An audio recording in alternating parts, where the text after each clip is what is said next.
Muchas gracias por estar nuevamente con nosotros en una nueva edición de Conexión Vital, un programa que tiene como finalidad hacer educación y prevención. Eso es nuestra razón de ser y lo que vemos a diario en nuestras consultas médicas, en nuestros hospitales, en nuestras clínicas, tantas historias que a diario vemos de los pacientes, queremos compartirlas con todos ustedes, tratando de dar una orientación como lo hacemos con los pacientes en la parte preventiva.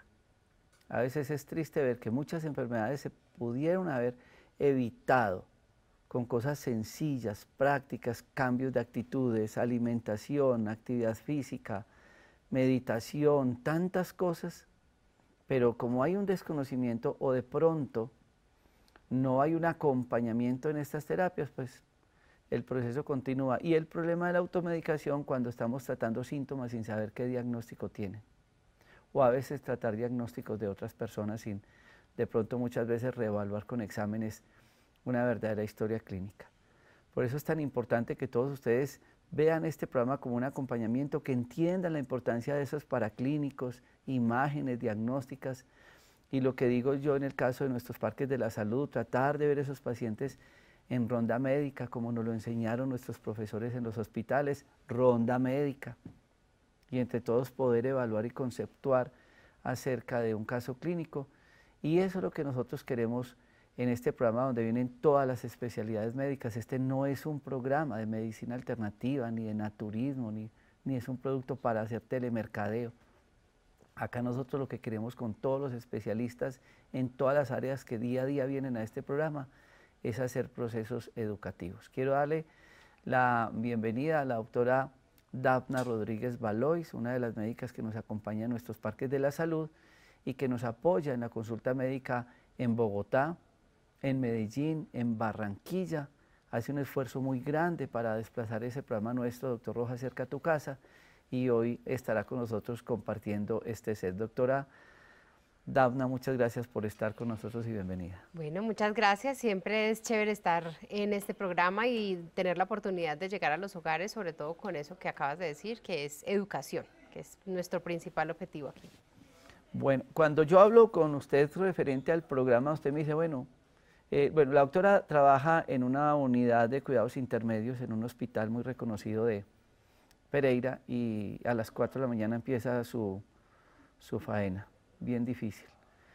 Y es ver y ver y ver historias clínicas y entonces usted me sugiere temas, de acuerdo a lo que más estamos viendo, de acuerdo a eso que estamos permanentemente siguiendo en los pacientes. Usted dice, no, pues hagamos un tema sobre esto porque pues no es justo tantas patologías de estas que se podrían evitar. ¿Qué tema nos tiene para hoy, doctora Dafna? Bueno, hoy vamos a estar hablando de un tema bastante común, sobre todo en la edad, digamos, del adulto medio y del adulto mayor, que es el sangrado de vías digestivas bajas. Se habla mucho del sangrado de vías digestivas altas, como el sangrado pues, gastrointestinal y demás, pero poco se habla de las complicaciones que hay del intestino delgado hacia abajo, ¿cierto? Sobre todo porque muchas personas lo ven como algo muy normal y siempre se le atribuye como hemorroides y a ese tipo de patologías que, si bien algunas personas se preocupan, la mayoría lo ven como algo muy normal y de pronto lo dejamos pasar. Entonces hoy queríamos hablar de cuál es la clasificación de esas hemorragias de vías digestivas bajas, desde qué punto del intestino se llama hemorragias de vías digestivas bajas, qué puntos podemos comprometernos, qué tipo de patologías están asociadas a este tipo de signo, porque realmente el sangrado es simplemente una muestra de que algo está pasando, pero las etiologías o las causas de enfermedades son muy diversas y eso pues es lo que nos atañe el día de hoy. Pues no le había contado a la doctora Dafna, mi papá está hospitalizado en la actualidad por eso. Mi papá es un hombre muy longevo, con mucha fuerza y mucha vitalidad, pero el viernes a la 1 de la mañana sintió un cólico y un dolor abdominal y fue al baño y sangre. Y continuó hasta el amanecer sangre y corrieron pues para el hospital y más hospitalización. Y esto preocupa muchísimo, una gota de sangre en un sanitario, pues uno cree que pues, la sangre realmente alarma mucho, pero es algo que tenemos que tener muy presente. No es normal que uno le salga sangre por el recto o que cambie la materia fecal de color y uno dirá, ¿será el intestino bajo? ¿O de dónde viene y por qué se puso el popó negro? qué es lo que está pasando. O a veces interpretar el color del popó, a veces se pone blanco. Por eso es tan importante que uno sea muy cuidadoso con todas las cosas que están pasando en el cuerpo. Que sea un preámbulo muy importante y estén muy atentos porque vamos a entrar en materia con este tema de la enfermedad gastrointestinal, los sangrados digestivos bajos, después de este corte de comerciales con la doctora Dafna Rodríguez Valois. Ya regresamos.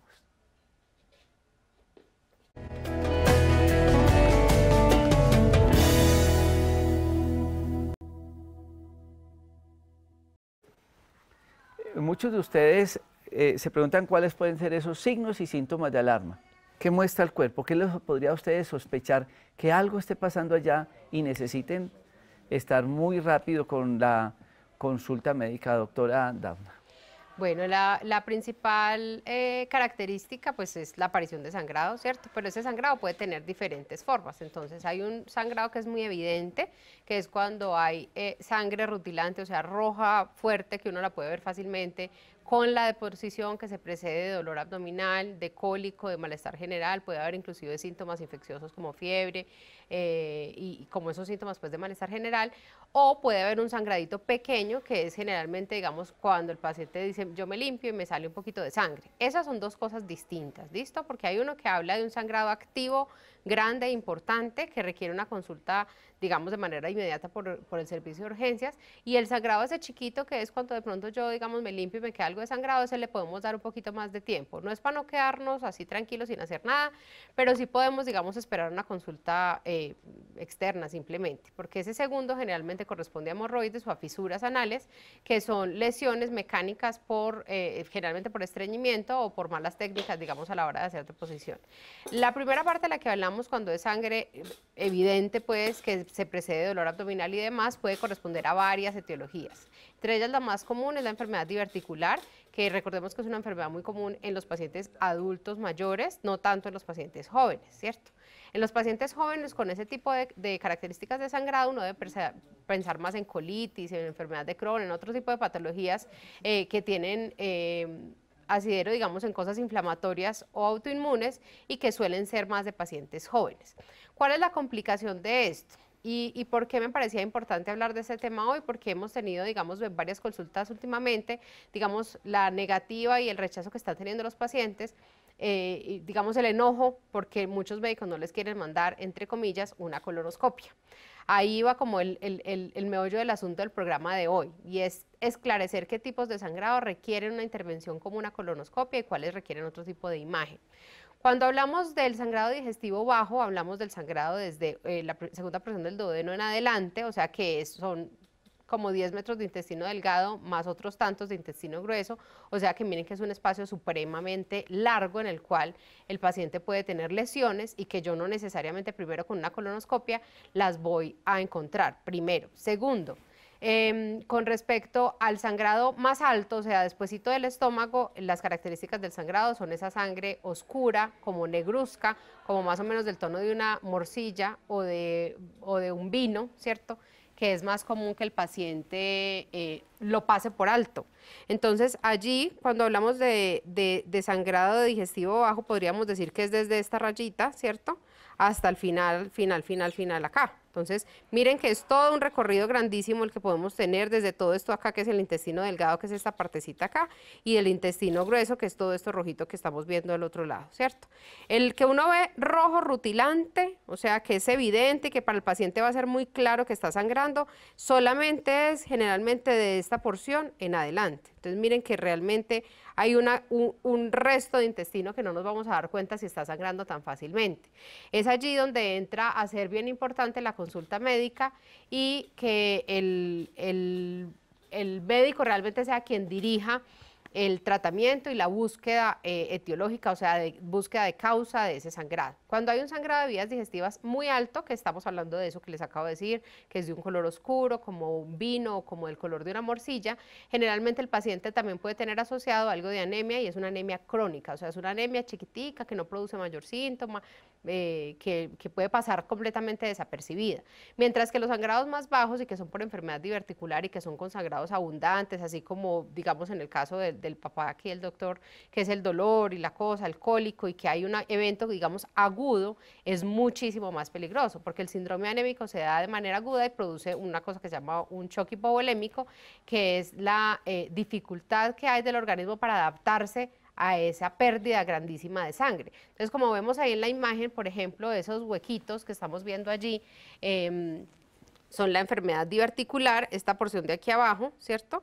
Entonces, que tiende a sangrar muchísimo. Esa porción ahí es la que más causa, digamos, sangrados evidentes, activos, que pueden llevar a pacientes inclusive a fallecer, ¿cierto? Sobre todo porque miren que, como hablamos ahorita, es en pacientes generalmente adultos mayores. Entonces, son pacientes que además pueden tener muchas otras patologías, enfermedades cardíacas, enfermedades pulmonares, otras 50 cosas que obviamente van a hacer que cualquier evento grande, como un síndrome anémico agudo, los pueda complicar de manera importante. Entonces, miren que esa diferencia ahí hay que tenerla muy clara, y hay que saber que en la segunda, en la que precede cólico, puede haber fiebre, malestar y demás, hay que consultar por urgencias de manera inmediata. Lo que no quiere decir que se necesite una colonoscopia inmediatamente. ¿Cuál es la razón de eso? Que cuando la enfermedad del colon, sobre todo, está muy activa y hay mucha inflamación, ¿sí? Esta inflamación, esta distensión del colon hace que esa telita, que es tan delgada, sea muy susceptible a perforarse, ¿cierto? Entonces, digamos, en esta semana tuvimos una paciente en consulta externa que estaba muy enfadada por eso, porque no le mandaron inicialmente una colonoscopia, porque estando hospitalizada no se la quisieron hacer, y ella, pues, digamos, interpretó que era unas ganas de su EPS no hacer la parte, digamos, administrativa y de no solucionar las cuestiones de dinero, y realmente no es así. Realmente el cuento es que si la inflamación está a tal punto con una enfermedad diverticular complicada, que además quiere decir que se infectó, que requiere un manejo antibiótico y que requiere otro mundo de cosas, yo tengo que esperar un mínimo de 4 semanas para disminuir esa inflamación y poder llevar al paciente a una colonoscopia. Mientras tanto, ¿yo qué puedo hacer? Una tomografía contrastada, por ejemplo, es una muy buena opción. O sea, hay otras cosas que yo tengo que mirar, y no solamente es decir, sí, yo me tiro a hacer una colonoscopia y ya. Las colonoscopias en ese sentido podrían ser necesarias, sí, solo sí. Yo estoy pensando que hay un vaso sangrante activo, pues allá como en hemorragia franca, que yo riesgo-beneficio voy a entrar, digamos, a clipar, se llama eso, o sea, como a pararlo allá con un aparatico y con unos medicamentos y con un clip, se llama eso, para parar el sangrado. Pero yo estoy asumiendo un riesgo grande de perforación. Entonces, no pensemos siempre que el diferir un paraclínico es, digamos, por ganas de uno evitar costos y demás. A veces hay unas necesidades médicas que nos obligan a esperar ese tipo de cosas. Con respecto a las enfermedades del intestino delgado y del intestino medio, hay que pensar en que son la zona, digamos, ciega en los estudios, ¿sí? Ahorita la ciencia ha avanzado y ya se habla mucho de la enteroscopia, en Colombia inclusive se hace con cierta regularidad, no en todas las unidades de gastroenterología, pero sí ya en la mayoría, y la enteroscopia es llegar un poquito más allá del estómago y del duodeno, donde llegábamos antes, hasta el intestino medio, y lograr realmente visualizar esa zona. La otra opción que se tiene para diagnóstico es una cosa que se llama una videocápsula endoscópica, que es una tabletica, que es realmente una cámara que el paciente se traga, ¿cierto? Y esa camarita va tomando fotos desde el esófago hasta el ano, ¿cierto? Va tomando fotos, y yo ahí puedo identificar, porque ella va, digamos, tomando también una ubicación de su recorrido, y yo puedo ubicar realmente dónde está el problema y buscar una solución, porque en esos 10 metros de intestino delgado realmente es mucho lo que puede pasar, y siempre había sido un terreno, digamos, oscuro para valorar y para poder llevar al paciente, digamos, a un estado de bienestar. Ok, ustedes ven ahí todo un preámbulo de lo que es el interpretar el dolor abdominal, la sintomatología abdominal. ¿Será que con una buscapina se me quita todo? Porque como hay un comercial que dice, tómese una buscapina para el dolor de abdomen, para el dolor de estómago, ¿cuál? 70 cosas que hay allá. Un intestino tan largo lleno de patología. Entonces, yo creo que nosotros tenemos que tener conciencia en eso. Si ustedes se están refiriendo a un síntoma, si tienen una manifestación clínica, algo, no es tomarse una pastica, es ir a descubrir a través de todos esos métodos diagnósticos que refería ahora la doctora Dafna Rodríguez Baloy, de cómo hay que realmente poder tener un diagnóstico para decir cuál tratamiento hacer. Ya con eso, ella se apoya con el doctor en gastroenterología, el doctor Hugo Pérez. Hugo Pérez, y todo un equipo de profesionales. ¿Para qué? Para uno definir. para uno poder hacer un tratamiento. No, qué médico tan malo, es que no sirve para nada. Pero señora, ¿no ve que es que usted no se ha hecho exámenes? A veces se hacen y se hacen cosas por todas partes. Y después uno en consulta hasta no sabe qué tiene la persona, porque han cubierto tanto con analgésicos, con antiinflamatorios, con omeprazoles y demás, que uno ya lo último dice, ay, ¿y esto qué será? Y uno le toca qué hacer, líquidos, hidratar, observación y exámenes. Por eso no es, muchas personas van a la consulta y uno sugiere exámenes y la gente no, pero es que no, mándeme una cosita que... Y son sacándole como el cuerpo al examen, pero es que hay que ver. Uno no puede, como dicen las abuelitas, ahí atisbando. No, miremos, estudiemos qué tienen para uno poder hacer un buen tratamiento. Ya regresamos.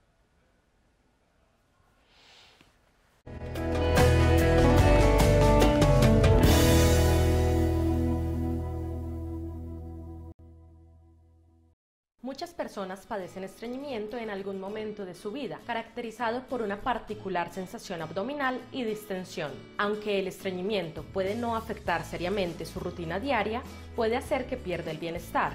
El estreñimiento significa ir menos veces al baño de lo normal. Las heces pueden ser duras y secas, causando dolor al pasar. Conoce 5 causas comunes por las que puedes padecer de estreñimiento. El sedentarismo, el movimiento y más aún el ejercicio físico ayuda a que el aparato digestivo trabaje correctamente. Por eso es ideal mantenerse activo, ya sea con una actividad recreativa, un deporte o ejercicio de 3 a 5 veces por semana. Una dieta inadecuada. La alimentación es otro factor que puede provocar estreñimiento, sobre todo si el menú no incluye alimentos ricos en fibra. La llamada comida chatarra, por ejemplo, es alta en carbohidratos y grasas, pero pobre en fibras, por lo que promueve la constipación. Aumentar la ingesta de frutas y verduras e incluir algunas fuentes de fibras naturales es una solución práctica y saludable. Falta de líquido. Es uno de los motivos que más produce estreñimiento y a su vez el más fácil de solucionar. Solo hay que beber más agua de lo habitual. Retrasar la evacuación. Por distintos motivos como el desorden diario o la falta del baño de casa, se pospone la deposición a pesar de las ganas. Esta no es una buena decisión, porque no escuchar el pedido del cuerpo o tratar de retrasarlo favorece el estreñimiento. Estrés crónico. Es una de las causas de orden psíquica que se traslada al organismo. Sufrir nervios, insomnio o ansiedad produce que el sistema digestivo no actúe correctamente y eso se traduce en constipación. Lo ideal, lógicamente, es llevar una mejor calidad de vida, más tranquila y relajada.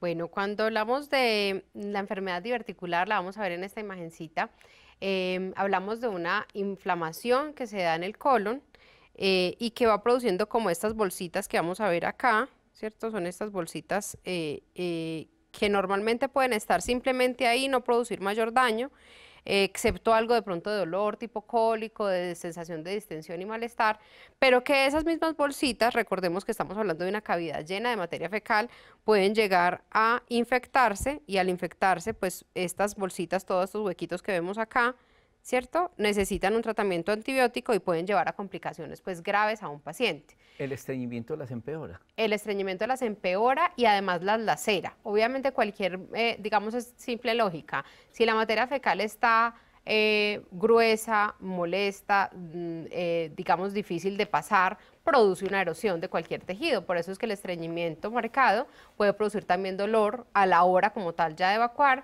y pueden haber fisuras y molestias, digamos, por hemorroides y demás. Entonces, eso por un lado. Por otro lado, esto de aquí arriba, que son estas pequeñas tumoracioncitas que están acá y acá, son unos pólipos. Los pólipos son unas inflamaciones, unas tumoraciones que se van produciendo en la zona del colon y que pueden llevar o no a cáncer inclusive de colon. Al igual que hablamos de la enfermedad diverticular, cualquier estreñimiento de más puede, digamos, despulir esta primera partecita de acá arriba de un pólipo cualquiera, ¿sí? Y llevarse, digamos, esa primera capa y producir un sangrado activo, que además viene acompañado de dolor y de la posibilidad de que esa zona se infecte terriblemente. Cuando haces una colonoscopia en esa imagen que se ve roja ahí, eso es como una gastritis del colon, eso es la colitis. Esa es la colitis y digamos que toda esta zona de aquí, bueno, rojo con rojo no, toda esta zona digamos de aquí, que es la que nos está diciendo aquí el doctor Jorge, está inflamada y está sangrante. Puede producir inclusive no solamente cada huequito de esos sangrado, sino la mucosa entera estar sangrando, como pequeñas capas, como un goteo, como si fuera el rocío, digamos, de la lluvia. Entonces eso produce un sangrado continuo, que puede obviamente llegar a ser un sangrado masivo y ser complicación grande. Digamos, aquí estamos viendo un despolimiento importante de toda la mucosa y como la ven es como llena de unos colorados. Esas partecitas coloradas son, digamos, sangrado solo que chiquitico, ¿cierto? Colitis. Entonces, colitis, inflamación. La colitis puede ser de diversas causas, ¿cierto? La colitis generalmente es por inflamación crónica producida por alimentación inapropiada. Hay otros tipos de colitis que tienen que ver ya con unas enfermedades autoinmunes muy puntuales, que son más raras, ¿cierto? Y que, pues digamos que el tratamiento es un poco más complejo, sobre todo pues al inicio. Pero realmente todas las colitis, independientemente que sean de etiología, digamos, autoinmune o de etiología por la alimentación, o sea, causa autoinmune o por la alimentación, tienen que mejorar la alimentación de manera grande. O sea, el paciente tiene que cambiar toda su alimentación para poder mejorar en algo la colitis. Volvamos a la imagen de la tablet, porque es que preguntaba Rosa Lilia Ávila que casualmente tuvo un sangrado, le hicieron una colonoscopia y le encontraron unas hemorroides inflamadas. Bueno, las hemorroides hay de dos tipos, ¿cierto? Hay unas que son, digamos, aquí casi que ya aquí afuera, en esta zona pues ya de acá, y hay otras que son hacia acá adentrico, en estas, digamos, dos porciones, ¿cierto? Entonces, por eso se habla de hemorroides internas o externas. Las hemorroides externas suelen ser más comunes y es muy evidente para el paciente de dónde viene el sangrado, ¿cierto? Porque casi que se las puede tocar, ver y cuando se limpia está ahí pues el sangrado muy evidente. Las hemorroides internas no necesariamente son tan visibles, ¿sí? Y suelen ser mucho más molestas y más dolorosas porque son ya adentro de la última porción, digamos, del colon, ahí en el recto. Son varices, ¿no? Son varices. Las varices en esa zona, entonces hay que tener claro que no se van a quitar, ¿cierto? Que con un tratamiento, lo máximo que se logra hacer cuando ya llegan, digamos, a ser extremadamente complicadas y que están produciendo sangrado crónico, que tienen alto riesgo de trombosarse, que es que se llenen de coágulos ahí adentro, uno las opera.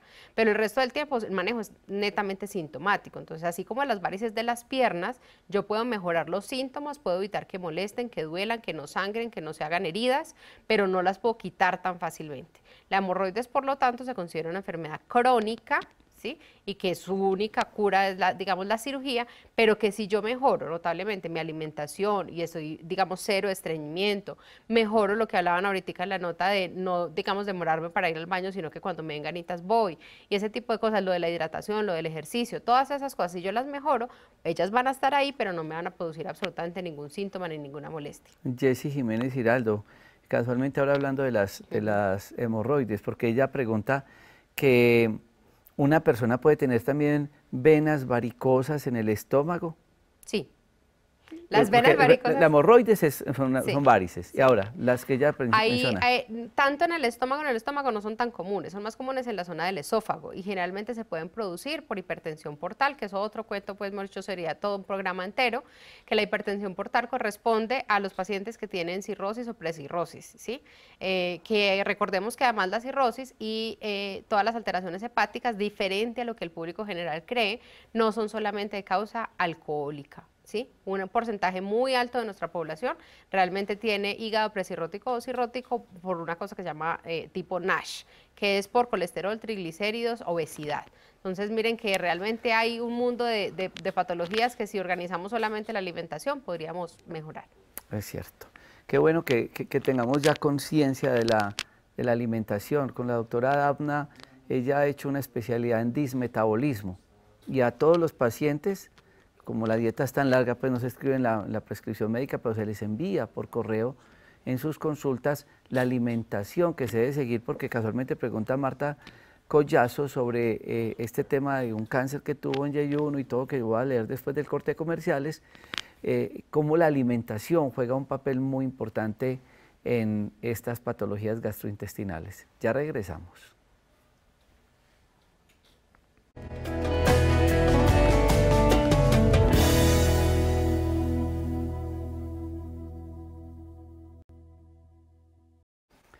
Bueno. Bueno, vamos a continuar con estas preguntas. Usted nos mostraba ahora una imagen, doctora Dafna Rodríguez, donde Sí. se veía como la ulceración, la colitis. Porque un paciente no... bueno, ya que está ahorita hablamos de la colitis, tenemos esta imagen y usted está hablando de fisuras. Bueno, entonces fisura es esta hemorroides. porcioncita, digamos, de acá abajo, ¿cierto? Esa es la fisura. Esta es la fisura, que simplemente es por el tamaño del bolo fecal, que sea muy exagerado en las personas que tienen estreñimiento crónico, pues simplemente el esfínter no da el espacio suficiente y pues se abre la piel, ¿cierto? Esa es pues la fisura simplemente. Las hemorroides, entonces, como veíamos, pueden ser, digamos, acá en esta zonita o acá adentrico, ¿cierto? Que son más adentro, digamos, del reborde del esfínter como tal, que el esfínter es este pedacito así que estamos viendo como onduladito aquí. Entonces, las hemorroides pueden estar adentro o afuera de esta misma zona. Y pues se alimentan de todo el plexo que viene de todas partes, pues desde aquí, de todo el plexo pélvico y demás. Entonces, pues realmente pueden llegar a sangrar hartísimo si un paciente pues se descuida con ellas. Bueno, entonces veíamos la imagen de la colitis, ¿cierto? ¿Por qué una persona con colitis tiene tantas deposiciones al día? ¿Cuál es la función del intestino grueso y por qué tantas deposiciones líquidas, diarreicas? Bueno, el intestino grueso tiene, digamos, como única tarea realmente es absorber el agua, ¿sí? Entonces el intestino delgado se encarga de absorber los alimentos como tal, la nutrición, ¿cierto? Llevarla a nuestra sangre y, bueno, hacer todo un proceso metabólico ahí para utilizarla, pero el intestino grueso realmente solamente absorbe agua, ¿sí? Por lo tanto, cuando yo tengo una colitis y tengo una dificultad para hacer la tarea, ese colon, entonces no se absorbe el agua y las deposiciones son líquidas y rápidas. Más recordemos que nuestro organismo tiene una forma de hacer las cosas y es que si él siente que algo le está cayendo realmente mal, hace como un proceso de desintoxicación él solito, ¿cierto? Entonces fácilmente podemos pasar a deposiciones diarreicas muy constantemente y a una intolerancia a muchos alimentos. Hay que diferenciar ahí en cómo es el tipo de diarrea también, porque hay una diarrea de características entéricas, se llama eso, que es cuando yo veo que me sale, pues sí con mucho agua y demás, pero con el alimento prácticamente entero. O sea, que la gente dice, es que yo veo la comida ahí casi que como si no se hubiera metabolizado y no hubiera pasado nada, así tal cual vuelve y sale. Cuando eso pasa, tendríamos que pensar en alteraciones del intestino delgado y no solamente del intestino grueso. Cuando son alteraciones del intestino grueso, generalmente uno ve, digamos, la materia fecal como tal, ya con los cambios en la coloración y demás, pero muy cargada de líquido, ¿sí? Que es la parte ahí importante. Con respecto a lo del intestino delgado, me gustaría hacer énfasis allí porque es la zona, digamos, oscura y que muchos pacientes la pasan desapercibida como algo realmente problemático. Por un lado, porque los cambios en la coloración de la materia fecal no son siempre tan evidentes. Y por otro lado, porque es difícil el diagnóstico, lo que hablamos ahorita de que es una sola pues como perdida para las imágenes y demás.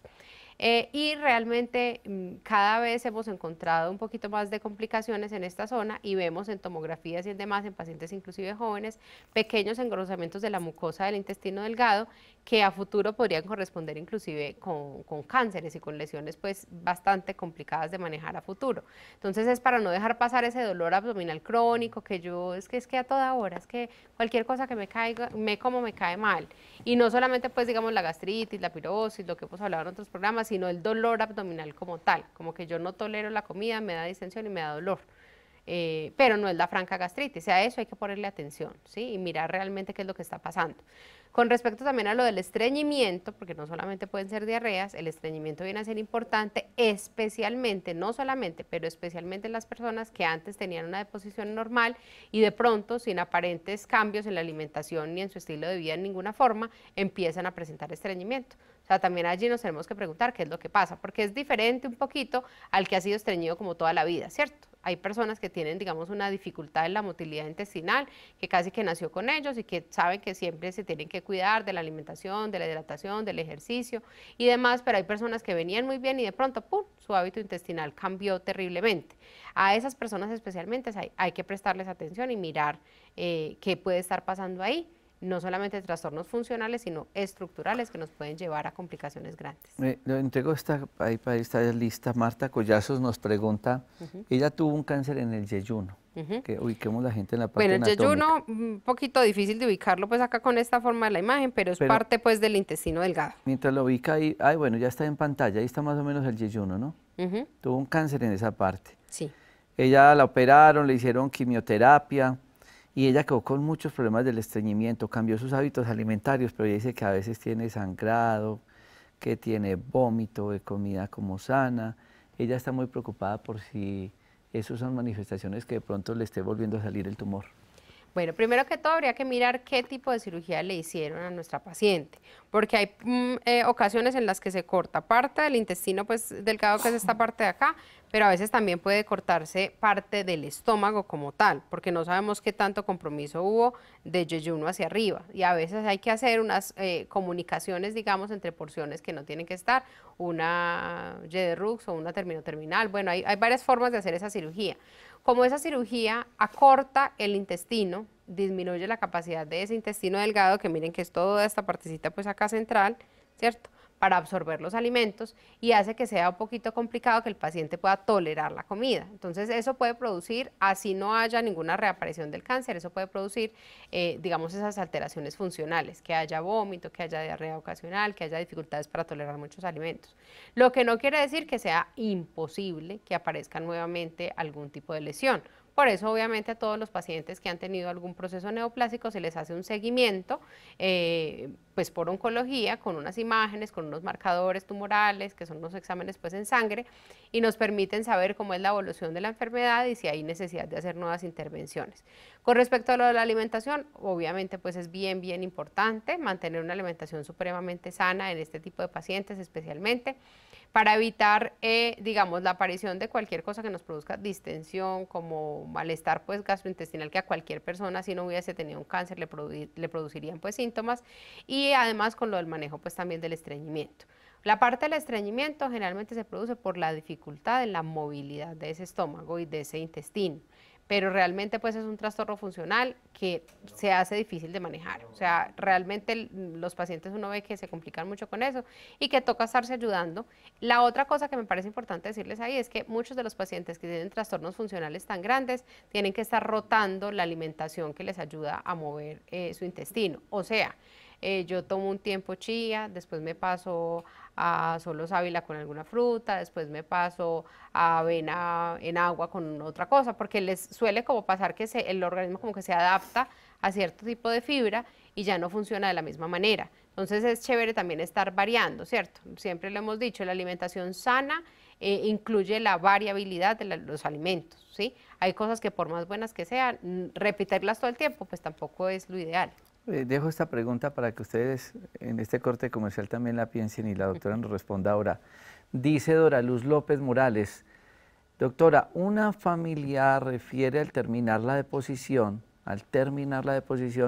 pinta de sangre, de color rojo, independiente de la materia fecal. No presenta dolor abdominal, podría ser hemorroides, es aconsejable la colonoscopia después de este corte comerciales.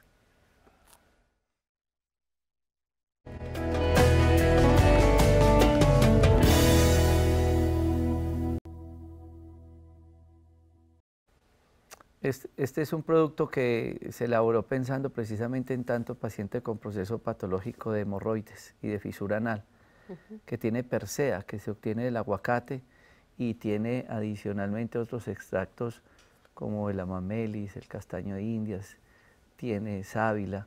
Es un producto que hemos utilizado con unos resultados maravillosos en esta patología de hemorroides y fisura anal. Tersut es el nombre. Es un producto que ya está en todas las tiendas naturistas y droguerías. Preguntaba a esta paciente precisamente que termina la deposición y aparece sangre. ¿Qué podría uno sospechar en ese caso? Bueno, uno ahí podría pensar en dos posibilidades. Una son las hemorroides, que ya le hemos hablado, ya sea interna o externa, y las otras son las fisuras. La colonoscopia se puede hacer, pero recordemos que también existe la rectoscopia, ¿cierto? Que es un examen igual, digamos, la técnica, solo que más cortico, y no se va pues hasta allá. Muchas de las dificultades que uno tiene, como lo decía ahorita el doctor, para que el paciente, digamos, acepte hacerse procedimientos para investigar las causas, es el costo. Entonces, pues realmente pensando, digamos, en esa posibilidad, esta paciente puntualmente, si no hay nada más, si no hay dolor, si no hay pérdida de peso, si no hay cambios como tal en la deposición, no solamente las características, sino digamos en la frecuencia y demás, podría hacerse solamente una rectoscopia, ¿cierto? Que es mirar ahí la última porción del colon, hasta el recto y el ano, y realmente ahí podríamos ver la mayoría de las patologías que cumplen esas características de producir sangrado al final de la deposición. Bueno, con respecto perdóneme, doctor, antes de eso, es que hay tantas preguntas importantes acá.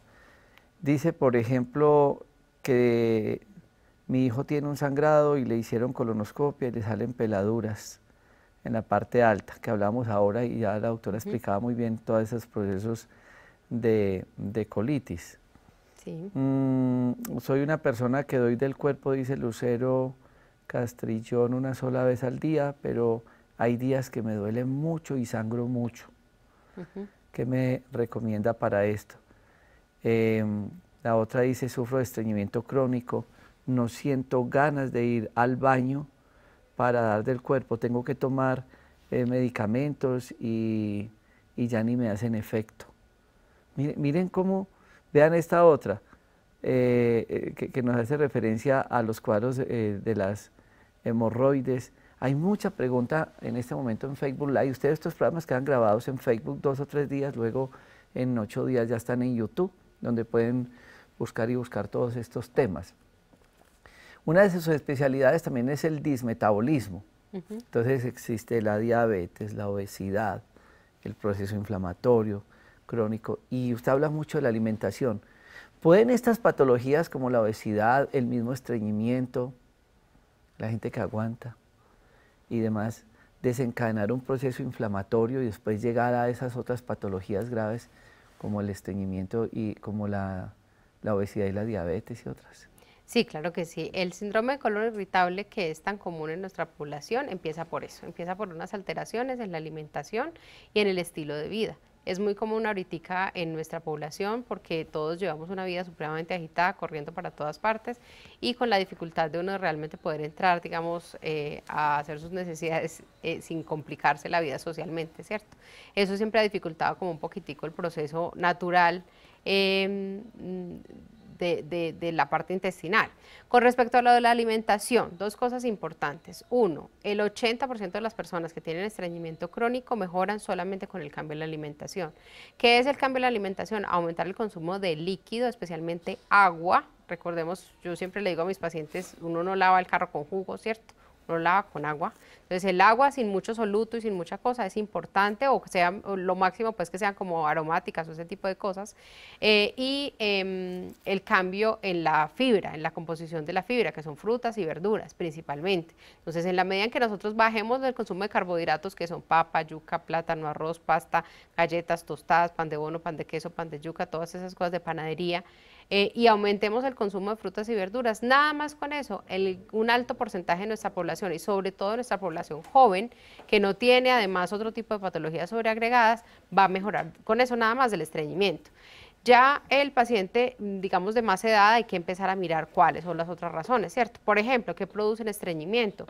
Todos los medicamentos opioides analgésicos que son tan comunes en nuestra población senil, que es, digamos, la codeína, la meperidina, el tramadol, ese tipo de medicamentos enlentecen el tránsito intestinal, la falta de actividad física, ya sea en jóvenes o en adultos, pero obviamente pues es más común en adultos mayores, digamos las posibilidades de organizarnos en un horario que nuestro cuerpo se organice, a que yo digamos me levanto, tengo ya mi rutina y me siento digamos a esperar hasta que yo tenga un movimiento intestinal adecuado. Esa es una posibilidad, o en la noche. Bueno, cada paciente de acuerdo a su estilo de vida puede tratar de organizarse en ese sentido. No siempre es fácil, pero se logra con el tiempo.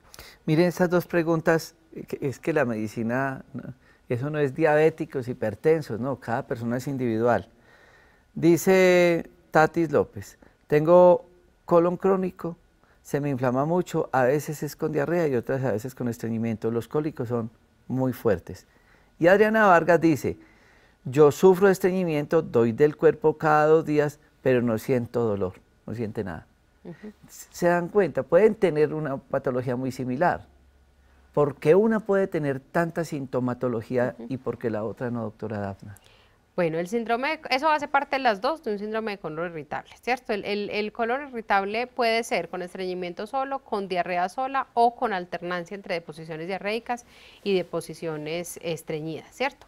Esta última siendo la más común cuando ya llevamos un periodo largo de síndrome de colon irritable. La mayoría de personas que están empezando en las primeras etapas de un síndrome de colon irritable hacen más estreñimiento solo, ¿sí? Sin mayor cosa de dolor, de pronto un poquito de distensión y ya.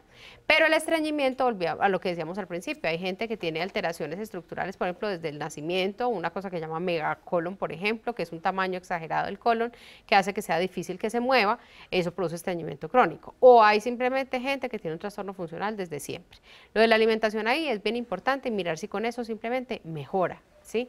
No nos quedemos tranquilos con el hecho de decir, no, yo voy cada 2 días y a mí como que normal, pues toda la vida ha sido así y no me produce dolor y no me produce nada, porque generalmente eso con el trasegar del tiempo sí empieza a producir dificultades. Y nuestra otra paciente que sí tiene tanto dolor y que sí tiene, digamos, esa alternancia entre estreñimiento y diarrea, primero que nada, pues a mí me parece súper importante ahí sí hacer una colonoscopia, porque cuando hay tanto síntoma hay que descartar que no hayan alteraciones funcionales. Y recordemos que lastimosamente, digamos, cada vez encontramos más pacientes jóvenes con enfermedades graves, enfermedades inclusive neoplásicas desde muy temprana edad, ¿cierto? Entonces es importante que descartemos cosas, no es para que nuestros televidentes se asusten horrible, sino para saber que uno tiene que equivocarse a favor del paciente y no es su contra, ¿cierto? ¿Va para qué ciudades? Medellín. ¿Qué días? Esta semana, vamos a estar el viernes. ¿Qué fecha? Estos que 4 y 5. Ajá. Y todavía no estamos definido bien las fechas de Barranquilla, que vamos a volver. Y Bogotá vamos a estar los primeros 3 días de Semana Santa, lunes, martes y miércoles. Bueno, entonces por ahora 4 y 5 de abril en Medellín. Si nos ponen el teléfono para que la doctora, para que la gente pueda tener las citas, ¿qué teléfono es también? Ahí no me lo sé ahorita. Bueno, los teléfonos en Medellín para que todos ustedes nos pueden contactar en Facebook para separar las citas con la doctora Dafna Rodríguez Bailoy, quien nos apoya en Medellín, en Barranquilla y en Bogotá. Muchísimas gracias por estar con nosotros, doctora, y a todos ustedes, mil gracias.